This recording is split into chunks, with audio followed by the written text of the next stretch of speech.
Hello students and viewers, welcome to my radiant academic classes. आज class 10th के लिए बच्चों हम द नेकलेस नाम का जो लेसन है, इसमें one of the most important character sketches of Matilda के बारे में इसका करेक्टर स्केच हम बताएंगे आपको। और ये बहुत ही मोस्ट इम्पॉर्टेंट बोर्ड क्लास के लिए है। सभी बच्चे इस पर ध्यान देंगे। आई एम BL गुप्ता, सभी का मेरी क्लास में वेलकम है। और मैं इससे पहले कि आपको करेक्टर स्केच की हिंदी बताऊं, सभी बच्चों को इसके बारे में थोड़ा सा मैं बताता हूं। ये पूरा द नेकलेस नाम का जो लेसन है, ये एक ऐसी महिला के जीवन के ऊपर है जो बहुत ही बहुत ही इच्छा प्रकट करती थी कि मैं बहुत अमीर की तरह दिखूं, बहुत ही धनाढ्य दिखूं। और उसका जो हस्बैंड था वो एक एजुकेशन डिपार्टमेंट में क्लर्क के पद पर कार्य करता था। उसकी आर्थिक स्थिति ज़्यादा अच्छी नहीं थी, इसलिए मटिल्डा नाम की जो उसकी वाइफ थी वह बहुत अमीर दिखना चाहती थी। एक बार उसके बॉस के यहाँ पर, उसके हस्बैंड के बॉस के यहाँ पर एक पार्टी का इनविटेशन आता है। वह उसे अपने साथ ले जाने के लिए कहता है, लेकिन उसके पास इतना, वो सोचती थी कि मेरे पास पहनने के लिए अच्छे वस्त्र नहीं है, अच्छी ज्वेलरी नहीं है, तो उसको वो 400 फ्रैंक्स कपड़े खरीदने के लिए देता है। लेकिन वह कहती है कि मेरे पास ज्वेलरी नहीं है, तो वह उसे सलाह देता है कि आप अपनी स्टूडेंट लाइफ की जो बेस्ट फ्रेंड है जिसका नाम फॉरेस्टर है, उससे आप उसके लिए थोड़ा सा उधार एक नेकलेस खरीद लीजिए, वो उधार ले लीजिए और बाद में लौटा देना। पार्टी में जाती है उसे पहन करके, पार्टी के टाइम पर वह उसका नेकलेस खो जाता है। बच्चों, आपको ये पता होना चाहिए कि वो नेकलेस आर्टिफिशियल था, असली नहीं था। फिर भी वो घबरा जाती है और उसे ऐसा ही नेकलेस एक बनवा करके 36,000 फ्रैंक का लोन लेकर के, कर्ज लेकर के वह उसे वापस करती है। और बाद में जब वह 10 साल बाद अपने कर्ज को चुका देती है, तो एक दिन पार्क में घूमते हुए सड़क पर वह उसे फॉरेस्टर को मिल जाती है और उसे बताती है कि मैंने आपका हार जो लिया था वो खो गया था, मैंने उसके बदले में आपको 36,000 फ्रैंक का आपको हार खरीद करके दिया है। तो वो फॉरेस्टर कहती है मटिल्डा से कि तुम तो बहुत ही बुद्धू निकली, तुम्हें बता देना चाहिए मुझे पहले, क्योंकि मेरा हार तो आर्टिफिशियल था, नकली था, उसकी 500 फ्रैंक से ज़्यादा कीमत नहीं थी। तो इस प्रकार ये स्टोरी आपकी ब्रीफ में मैंने नेकलेस की बताई। तो अब आपको मैं character sketch of Matilda with Hindi explanation, one of the most important characters for the board examination for class 10।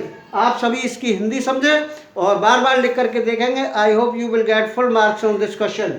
तो आपको मैं सभी को इसकी हिंदी बता रहा हूँ और अच्छे हैंड राइटिंग में लिखेंगे। देखिए, इंट्रोडक्शन विद हेडिंग्स, जो बच्चे करेक्टर स्केच लिखते हैं उनको फुल मार्क्स मिलते हैं, और जो पैसेज की स्टाइल से लिखते हैं बच्चों, उनको इतने अच्छे मार्क्स नहीं मिलते। कभी कभी पूरे मार्क्स भी मिल जाते हैं अगर आप हेडिंग के साथ बात करें तो देखिए, let's start without wasting your time the character sketch of Matilda. Introduction बच्चों, परिचय में देखिए, Matilda was a very pretty young lady. Matilda जो थी बहुत ही एक यंग लेडी थी, बहुत ही सुंदर थी। She was born as a through an error of destiny. ऐसा लगता है कि उसका जन्म किस्मत की वजह से, भूल से एक क्लर्क के परिवार में हुआ था। She was married to a pretty clerk, उसका विवाह भी एक सुंदर क्लर्क से हुआ था। Who worked in the office of the board of education, जो शिक्षा परिषद के एक कार्यालय में लिपिक के पद पर, क्लर्क के पद पर कार्य करता था। ये था उसका इंट्रोडक्शन बच्चों। अब आते हैं हम वाई ऑलवेज अनहैप्पी, वो हमेशा अप्रसन्न क्यों रहती थी। Since she had no dowry and no hopes of being married to a rich man, क्योंकि वह उसकी विवाह एक गरीब क्लर्क से, ज़्यादा अमीर परिवार में नहीं हुआ था उसका विवाह। आशा करती थी कि उसका विवाह भी एक रिच मैन से हो, धनाढ्य व्यक्ति से। She allowed herself to be married to a pretty clerk, और इसलिए उसने स्वयं को एक अच्छे प्रेटी क्लर्क के साथ विवाह करने की इच्छा प्रकट की थी, लेकिन उसका विवाह एक क्लर्क से ही हुआ था। शी वॉज सिंपल, तो जिससे वह सिंपल थी, मटिल्डा साधारण रहती थी। शी वॉज ऑलवेज अनहैप्पी, लेकिन फिर भी वो अप्रसन्न रहती थी। She always overlook the realities of life, वह अपने वास्तविक जीवन से ऊपर सोचती थी कि मेरा भी जीवन अमीरों की तरह व्यतीत हो। So she was always dissatisfied, इसलिए वह अपने जीवन में हमेशा असंतुष्ट रहती थी। उसकी इच्छाएं अमीर दिखने की रहती थी, लेकिन धन के अभाव के कारण वह ऐसा नहीं कर पाती थी। बोरोइंग नेकलेस, उसने एक उधार लिया हार, on the advice of her husband, अपने हस्बैंड की सलाह पर, she borrowed A necklace from her friend, उसने अपनी एक मित्र से उधार लिया नेकलेस। फॉरेस्टर उसका नाम था, who studied with her in the college, वह उसके साथ कॉलेज में ही पढ़ती थी Forestier. She lost the necklace in the party, और उसका वो उधार जो था वो पार्टी में खो गया। It was an artificial necklace, यह एक नकली हार था, but she did not know about it, लेकिन मटिल्डा जो थी इस नकली हार के बारे में नहीं जानती थी कि ये नकली है या असली है।